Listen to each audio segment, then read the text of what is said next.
అభయాకి వీక్షకులకు స్వాగతం. వార్తలకు వెళ్ళే ముందుగా ఒక మంచి మాట. సోదరులారా, మిత్రులారా, మనుషుల్లో మార్పు అనేది చాలా సహజం. ఎలా మారాలన్నది వివేకం చెబుతుంది. ఎప్పుడు మారాలన్నది అనుభవం చెబుతుంది. అసలు ఎందుకు మారాలన్నది అవసరం చెబుతుంది. ధనశ్రీ కమ్యూనికేషన్స్ మీకోసం మేమందించు సర్వీసులు flight tickets, train tickets, bus tickets, Aadhaar card download, current bills, voter కార్డులు, పాన్ కార్డ్స్ మొదలగునవి చేయబడును. పాస్పోర్ట్స్ కొత్తవి మరియు రెన్యువల్ చేయబడును. తిరుమల తిరుపతి దేవస్థానం టికెట్స్, రూమ్స్, కళ్యాణం టికెట్స్ మరియు అన్ని దేవస్థానములకు టికెట్స్ బుక్ చేయబడును. IRTC టూరిజం ప్యాకేజెస్ కలవు. టిటిడి లక్కీ డిప్ ప్రతి నెల వేయబడును. క్రెడిట్ కార్డుపై మనీ ట్రాన్స్ఫర్ చేయబడును. వివరాలకు సంప్రదించండి. ధనశ్రీ కమ్యూనికేషన్స్, షాప్ నెంబర్ 102, బట్ట Anjaneyulu complex, V furniture mall ఎదురు రోడ్, అక్కల అంజయ్య వీధి, గంగానమ్మపేట, తెనాలి. సెల్ నంబర్స్ 8019308496 మరియు 8985108496. శ్రీ విశ్వభారతి విద్యానికేతన్ 10th క్లాస్ మరియు ఇంటర్మీడియట్ ఫెయిల్ అయిన విద్యార్థులకు సప్లిమెంటరీ క్లాసులు, అడ్వాన్స్గా 10వ తరగతి విద్యార్థులకు సమ్మర్ కోచింగ్, 4th క్లాస్ నుండి 10th క్లాస్ వరకు సెంట్రల్ మరియు స్టేట్ సిలబస్లో క్లాసులు, MPC, BIPC మరియు MEC వారికి ట్యూషన్స్ చెప్పబడును. మా address TB road, Kothapeta, Tenali. మమ్మల్ని సంప్రదించవలసిన నెంబర్స్ 9987727763, 7995756160. అందరికీ జై భారత్. ముందుగా నా పేరు భాష.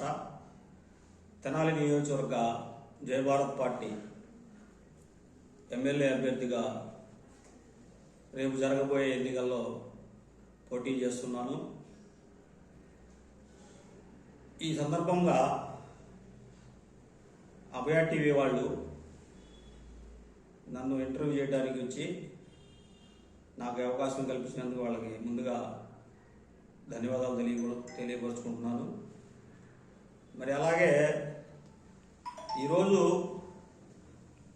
మన రాష్ట్ర పరిస్థితి మీరు గమనించినట్టయితే గత 10 సంవత్సరాల నుంచి దగాబడ్డ ఆంధ్ర, గత తెలుగుదేశం ప్రభుత్వం కానివ్వండి, ఆ తర్వాత వచ్చినటువంటి వైసీపీ ప్రభుత్వం కానివ్వండి, రాష్ట్ర సమస్యల్ని కానీ ఏమాత్రం పట్టించుకోకుండా మనకి విభజన హామీల ద్వారా ఏదైతే ప్రత్యేక హోదా కానివ్వండి, రైల్వే జోన్ కానివ్వండి, పోలవరం ప్రాజెక్టు కానివ్వండి, ఇట్లాంటి అంశాల మీద మనకి ఏమాత్రం సహకరించని కేంద్ర ప్రభుత్వంతో ఈరోజు వాళ్ళు మళ్ళీ పొత్తులు పెట్టుకొని ఏదైతే జనసేన, TDP, BJP పొత్తుతోటి మరలా మనల్ని మాయ చేయడానికి, మభ్యపెట్టడానికి, రాష్ట్ర ప్రజానికానికి మళ్ళీ దగా చేయడానికి ఒక కూటమిగా ఏర్పడి మన ముందుకి ఓట్లు అడగడానికి వస్తున్నారు. నేను ఈ సందర్భంగా ఒకటే చెప్పదలుచుకున్నాను. మీరు ఏదైతే విభజన హామీల గురించి కానివ్వండి, వీటి గురించి ప్రస్తావించకుండా ఉచితాల మీద 6 గ్యారెంటీలను ఒకళ్ళు, 9 గ్యారెంటీలను ఒకళ్ళు ఏదైతే ప్రజలకి అబద్ధపు హామీలు ఇస్తూ ప్రచారం చేస్తున్నారో దానికి నేను ఒకటే క్వశ్చన్ అడుగుతున్నాను. నేను జై భారత్ పార్టీ తరపు నుంచి మా JD లక్ష్మీనారాయణరావు గారు ఏదైతే స్టాంప్ పేపర్ మీద 100 రూపీస్ స్టాంప్ పేపర్ మీద ప్రజా సమస్యల గురించి పరిష్కార మార్గాలను మేము గెలిస్తే చేస్తామని చెప్పి స్టాంప్ పేపర్ మీద సైన్ చేసి ప్రజలకు మేము ఇస్తున్నాం. అలాగే మీరు కూడా ఏ హామీ మీరు ఇస్తున్నటువంటి హామీలలో ఏ ఒక్క హామీ అయినా సరే ఇలా స్టాంప్ పేపర్ మీద రాసిచ్చే దమ్ము ధైర్యం మీకు ఉన్నదా? ఉంటే రిలీజ్ చేయండి. మీ అసమర్థత వల్ల రాష్ట్ర ప్రజానికం ఎంతో ఇబ్బందులు పడుతూ ఈ ప్రభుత్వాలు ఎప్పుడు పోతాయా అని ఎదురు చూస్తున్న సందర్భం, ఇటు వీళ్ళు అటు వాళ్ళని కాదు, 2 ప్రభుత్వాలు కూడా ఇవాళ ప్రజానికం మొత్తం కూడా ప్రత్యామ్నాయం మూడో ప్రభుత్వం ఏదన్నా రాకపోద్దా అని ఎదురు చూస్తున్న సందర్భంలో మా జయభారత్ పార్టీ జేడి లక్ష్మీనారాయణ గారు నీతి నిజాయితీ నిబద్ధత కలిగిన వ్యక్తిగా కొత్తగా పార్టీని స్థాపించి ప్రజల్లోకి తీసుకురావడం జరిగింది. మా అభ్యర్థుల్లో 90% మంది యువకులు ఉన్నారు. ఇవాళ నిరుద్యోగ సమస్య ఎలా ఉందో మీ అందరికీ అర్థమవుతుంది. తెనాలి ప్రాంతంలో మరీ ముఖ్యంగా చూడండి, యువత గంజాయి డ్రగ్స్కి అలవాటు పడిపోయి వాళ్ళ జీవితాలను నాశనం చేసుకుంటూ ఉద్యోగాలు లేక దిక్కుదోచిన పరిస్థితుల్లో ఇవాళ యువత ఎదురు చూస్తున్న సందర్భంలో ప్రతి సంవత్సరం ఆగస్టు 15 ఒక జాబ్ క్యాలెండర్ రిలీజ్ చేసి ఆగస్టు 15వ తారీఖున గ్రూప్ 1, అలాగే సెప్టెంబర్ 5వ తేదీన డిఎస్సి, అలాగే అక్టోబర్ 31వ తేదీన కానిస్టేబుల్ నోటిఫికేషన్స్, ఇలా ఒక సంవత్సరంలో 4 సార్లు జాబ్ మేళాలు నిర్వహించి యువతని ఆదుకునే ఒక గొప్ప కార్యక్రమాన్ని మా జేడి లక్ష్మీనారాయణ గారు తీసుకోవడం జరిగింది. అలాగే మనం చూస్తున్నాం, నాకు వచ్చిన కాడి నుంచి నేను రైతుల కష్టాలను దగ్గర నుంచి గమనించిన వ్యక్తిగా, చూస్తున్న వ్యక్తిగా నేను మీకు చెప్పదలుచుకుంది ఏంటంటే, ప్రతి వాళ్ళు వస్తారు, రైతుల్ని మేము రాజుని చేస్తామంటారు. ఏ రోజు కూడా రైతు అప్పుల పాలలేని రైతుగా లేడు. ప్రతి సంవత్సరం రైతు నష్టపోవటం, అప్పులు పాలవటం, ఆ అప్పుల్ని మేము ఆ అప్పులకి రుణమాఫీలు ప్రకటిస్తామని ఇంకోటి పెట్టి రైతులను ఓదార్చడానికి వస్తున్న సందర్భాన్ని మనం చూస్తున్నాం. కానీ మా పార్టీ విధానం ఏమిటంటే, మీలాగా రైతుని అప్పులు పాలు చేసి ఆ అప్పులు మేము రుణమాఫీలు ప్రకటించే విధంగా కాకుండా అప్పు లేని రైతులను తయారు చేసే విధానం ఏదైతే సోమనాథ్ కమిషన్ ద్వారా గిట్టుబాటు ధర కల్పించి ప్రతి చేనుకి సోలార్ విద్యుత్ ద్వారా నీళ్లు అందిస్తూ గిడ్డంగులను ఏర్పాటు చేస్తూ ప్రతి విషయంలో రైతుకు అండదండగా ఉంటూ ఎరువుల కొరత కానివ్వండి ఏమీ లేకుండా ప్రతి సంవత్సరం కూడా రైతులకి అందుబాటులో ప్రభుత్వం ఉండే విధంగా మా ప్రణాళికలు ఉంటాయి. అలాగే కార్మికులు, అసంఘటిత కార్మికులు మరీ ముఖ్యంగా మనం చూసాం, ఇసుక కొరత వలన ఎన్ని ఇబ్బందులు పడ్డాము. అటు చూస్తే కరోనా, ఇటు చూస్తే ఇసుక మాఫియా, వీటితో అసంఘటిత కార్మికులు దిక్కుదోచిన పరిస్థితుల్లో ఏం చేయాలో అర్థం కాని పరిస్థితుల్లో కొట్టుబిట్లాడుతున్న తరుణం ఇది. 1500 రూపాయలు ఉండవలసిన ఇసుక 6000 రూపాయలు అయిపోయింది. అయినా ఎవడు మాట్లాడడానికి లేదు. ఎందుకు లేదు? వాడు ఎవడైతే మాట్లాడాలో వాడి కుర్చీకు కాపాడుకోవడానికే సమయం అంతా సరిపోతుంది.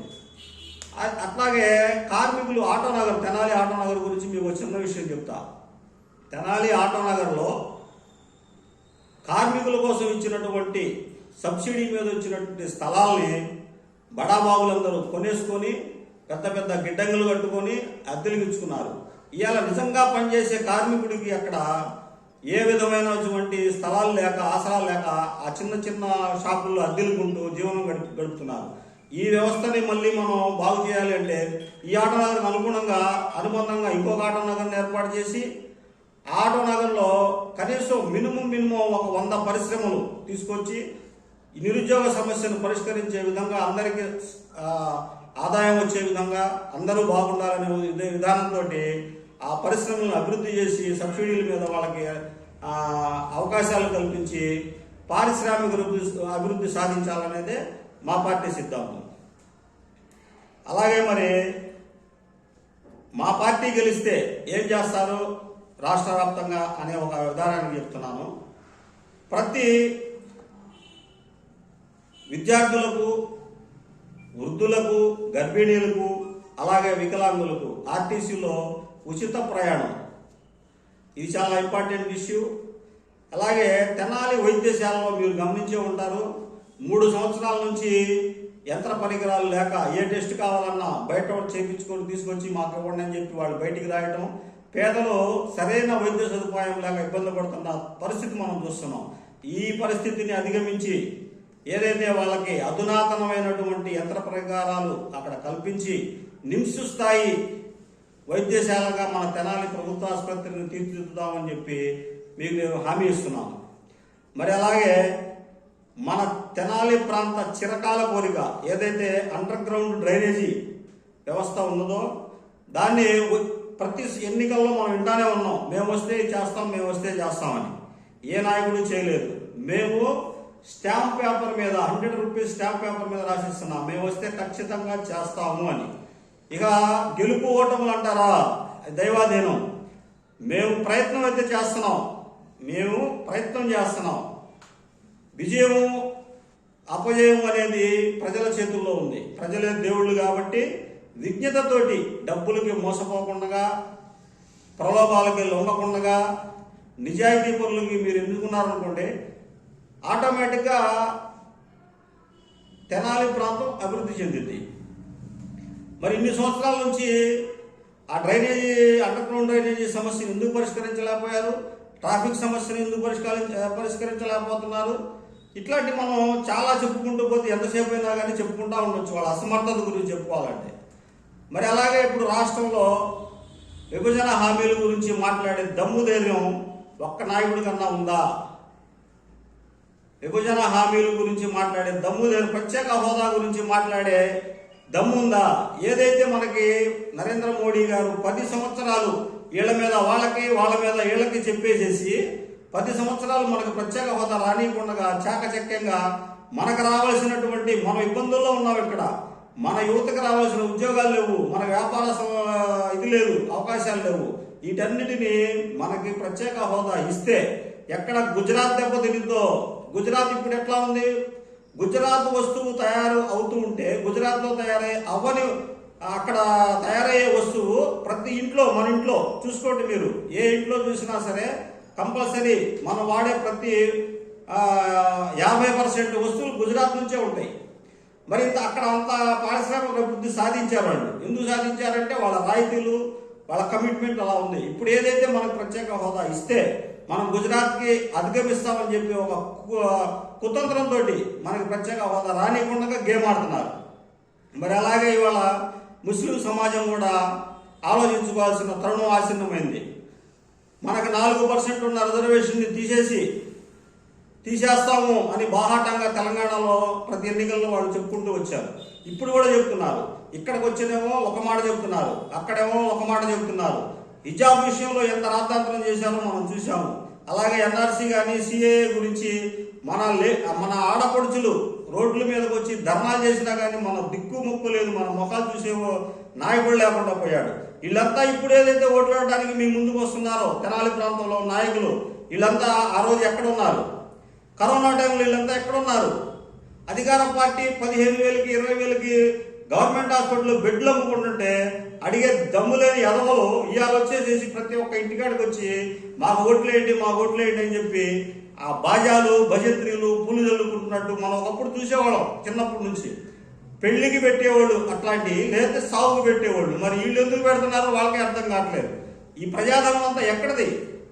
100 కోట్లు మన దగ్గర దోచుకున్న ప్రజాధనాన్ని మళ్ళీ మన చేతే పూల రూపంలో చెల్లించుకుంటూ, మన చేతే జెండాలు కట్టించుకుంటూ, మన చేతే జేజేలు కొట్టించుకుంటూ, మన ఓట్లతో గెలిచి మన మీద పెత్తనం చేసి మనకు రాజ్యాధికారం లేకుండా చేస్తున్నారు. 80 సంవత్సరాలు అయింది స్వాతంత్రం వచ్చి. 80 సంవత్సరాల స్వాతంత్రంలో ఏ ఒక్కడు కూడా అదర్ కమ్యూనిటీ వాడు ఎమ్మెల్యే అయ్యే అర్హత లేదా తెనాలి ప్రాంతంలో? ఎస్సీ, ఎస్టీ, బీసీ, మైనార్టీలు, వైశ్యాసు, ఇది చూస్తే కాపులు, ఇంతమంది ఉన్నారు. రాజకీయ చైతన్యం ఉంది తెనాల్లో. మరి ఏది అంటే వాళ్ళకి ఎప్పుడైతే ఎలక్షన్ వస్తాయో, ఎలక్షన్లు రాగానే అందరూ ఒకటవుతారు. ఒకటైపోయి 95% ఉన్న ప్రజానికానికి, రాజ్యాధికారానికి దూరంగా పెట్టి 6% కూడా లేనటువంటి 5%, 6% ఉన్నటువంటి ఒక సామాజిక వర్గం మాత్రమే 80 సంవత్సరాల నుంచి మనల్ని పరిపాలిస్తుంది. అంటే మనం ఏ స్థాయిలో అజ్ఞానంలో ఉన్నామో ఒకసారి ఆలోచించుకొని ఈసారైనా సరే నేను నా కోసం రాలేదు, ప్రజల కోసం వచ్చాను, ఇది ప్రజలు గెలవాల్సిన సమయం, నాయకులు గెలవాల్సిన సమయం కాదు. మీరు కనీసం నా మీద నమ్మకం ఉంటే పూర్తిగా నన్ను గెలిపించండి. ఒకవేళ నా మీద మీకు ఇంకా నమ్మకం కుదరకపోతే ప్రతి ఇంటి నుంచి ఒక్క ఓటు వేయండి చాలు. ఒక్క ఓటు. ఆ ఒక్క ఓటు 5 సంవత్సరాలు ఎలా ఉద్యమంలో పనిచేసిందో మీరే చూస్తారు. అలా కాని పక్షంలో నాలాగా ఇంకో ముందుకు రావడానికి ఎవడో కూడా ముందుకు రాడు. అది ఒక్కటి ఆలోచించుకొని నేను ప్రారంభిస్తున్న ఈ ఉద్యమం రేపు మా పిల్లల టైంలో మన పిల్లలు లేదు మా మనవాళ్ళ టైంకైనా సరే మనం విజయం సాధించి తెనాలికి పట్టిన దరిద్రాన్ని శాశ్వతంగా వదిలిస్తామని చెప్పి హామీ ఇస్తున్నాను. జై భీమ్. ధనశ్రీ కమ్యూనికేషన్స్ మీకోసం మేమందించు సర్వీసులు flight tickets, train tickets, bus tickets, Aadhaar card download, current bills, voter కార్డులు, పాన్ కార్డ్స్ మొదలగునవి చేయబడును. పాస్పోర్ట్స్ కొత్తవి మరియు రెన్యువల్ చేయబడును. తిరుమల తిరుపతి దేవస్థానం టికెట్స్, రూమ్స్, కళ్యాణం టికెట్స్ మరియు అన్ని దేవస్థానములకు టికెట్స్ బుక్ చేయబడును. IRTC టూరిజం ప్యాకేజెస్ కలవు. TTD లక్కీ డిప్ ప్రతి నెల వేయబడును. క్రెడిట్ కార్డుపై మనీ ట్రాన్స్ఫర్ చేయబడును. వివరాలకు సంప్రదించండి Dhanasri communications, shop number 102, Batta Anjaneyulu complex, V furniture mall ఎదురు రోడ్, అక్కల అంజయ్య వీధి, గంగానమ్మపేట, తెనాలి. సెల్ నంబర్స్ 8019308496 మరియు 8985108496. పోస్టల్ బ్యాలెట్కి సంబంధించి గత 3 రోజులుగా తెనాలి బాయ్స్ హై స్కూల్లో ఎలక్షన్ ఓటింగ్ పాల్గొనే ఎంప్లాయీస్కి ట్రైనింగ్ మరియు ఓటింగ్ కార్యక్రమాల నిర్వహణ జరుగుతుంది. ఈ సందర్భంగా తెనాలి మున్సిపల్ కమిషనర్ బండి శేషన్న మీడియా సమావేశంలో మాట్లాడారు.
ఓటర్ మహాశయులందరూ గమనించండి. ఒక పోస్టల్ బ్యాలెట్కి సంబంధించి గత 3 రోజుల నుంచి జరుగుతూ ఉంది.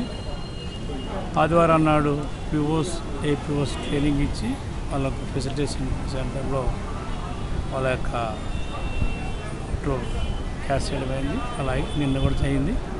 ఈరోజు ఓపీఓస్ ఎవరైతే ఉంటారో అదర్ పోలింగ్ ఆఫీసర్స్ ఉంటారు, వాళ్ళందరికీ కూడా ఇక్కడ మనం 4 సెంటర్స్లో ఏర్పాటు చేయడం అయింది.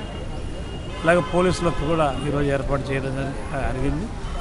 అలాగే లెఫ్ట్ ఓవర్ ఎవరైనా ఉన్నట్టుగా అదర్ జిల్లా వాళ్ళు కావచ్చు, అలాగే వితిన్ డిస్ట్రిక్ట్లో ఉన్నటువంటి వేరే నియోజకవర్గాలకు సంబంధించి కూడా సో ఆల్ పుట్టిగారు ఒక 14 వరకు ఇక్కడ ఏర్పాటు చేయడం అయింది. సో ఆ ఎలక్షన్ రిలేటెడ్ డ్యూటీస్లో ఎవరైతే ఉన్నారో వాళ్ళందరూ కూడా గత 2-3 నుంచి ఈ యొక్క కార్యక్రమంలో ఉన్నారు. రేపు కూడా ఉంటుంది. లెఫ్ట్ ఓవర్ ఎవరైనా ఉంటుందో వాళ్ళు కూడా వచ్చి వినియోగించుకోవచ్చు. ఈ యొక్క సదవకాశాన్ని సద్వినియోగపరచుకోవాలని ప్రతి ఓటర్ను కోరుతున్నాం.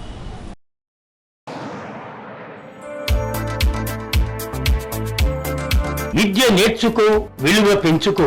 డివిఆర్ కోచింగ్ సెంటర్ విద్యారంగంలో నిపుణులైన ఉపాధ్యాయులచే అత్యుత్తమ శిక్షణ. ఫస్ట్ క్లాస్ నుండి ఇంటర్ వరకు state and CBSE syllabus, 10th class నుండి డిగ్రీ వరకు రెగ్యులర్ అండ్ డిస్టెన్స్ కోర్సుల వారికి అన్ని సబ్జెక్టులకు ట్యూషన్స్ చెప్పబడును. APRJC, polytechnic, NEET, IIT mains, ఎంసెట్లకు కోచింగ్ ఇవ్వబడును. హోమ్ ట్యూషన్స్ సౌకర్యం కలదు. హిందీలో ప్రాథమిక నుండి ప్రవీణ వరకు శిక్షణ ఇవ్వబడును. వివరాలకు సంప్రదించండి. DVR coaching centre, doctor SV Krishnarao గారి హాస్పిటల్ ప్రక్కన, ఏఎస్ఎన్ కాలేజీ పెట్రోల్ బంక్ ఎదురు, Prakasam road, Tenali. Director D Venkateswarlu, BSc DEd. Cell numbers 7207905551 మరియు 6303406306. తెనాలి పట్టణ ఆర్యవైశ్య సంఘం వారి దరిసి శివకోటేశ్వర గారి ఆధ్వర్యంలో 5/5/24న తెనాలి పట్టణ శ్రీ వాసవి కన్యకా పరమేశ్వర దేవాలయం ప్రాంగణంలో గుంటూరు వారి వేదాంతం హాస్పిటల్ వారి సహకారంతో ఉచిత వైద్య శిబిరం నిర్వహించారు. ఈ శిబిరంలో గుండెకు, కిడ్నీకి, కీళ్ల నొప్పులకు వైద్య సహకారాన్ని అందించారు. అనేక మంది రోగులు వచ్చి వారి సమస్యలను తెలియజేయపరిచి వైద్యం చేయించుకున్నారు. ఈ కార్యక్రమంలో ఆర్యవైశ్య సంఘం అధ్యక్షుడు అచ్యుత సాంబశివరావు, మాలేపాటి తిరుమలేశ్వరరావు, గుండా రామకోటేశ్వరరావు, కర్పూరపు రఘునాథ గుప్తా, మాదాల పూర్ణ, బెల్లంకొండ రామ్మోహన్ రావు, పోకూరి శ్రీనివాసరావు, మాలేపాటి వేణు, హరిబాబు, సుధాకర్ తదితరులు పాల్గొన్నారు. ఈ వైద్య శిబిరం విజయవంతమైందని వారు ఆనందాన్ని వ్యక్తం చేశారు. ప్రతిరోజు రాత్రి 10 గంటలకు వచ్చే మా వార్తా విశేషాలను వీక్షించండి, లైక్ చేయండి, సబ్స్క్రైబ్ చేయండి, షేర్ చేయండి. మా ఛానల్ ట్రెండ్ ఫాలో అవ్వదు, ట్రెండ్ సెట్ చేస్తుంది. ఒక్కొక్కసారి రావడం లేట్ అవ్వచ్చేమో కానీ రావడం పక్కా. Don't miss it. This is Abhay TV channel.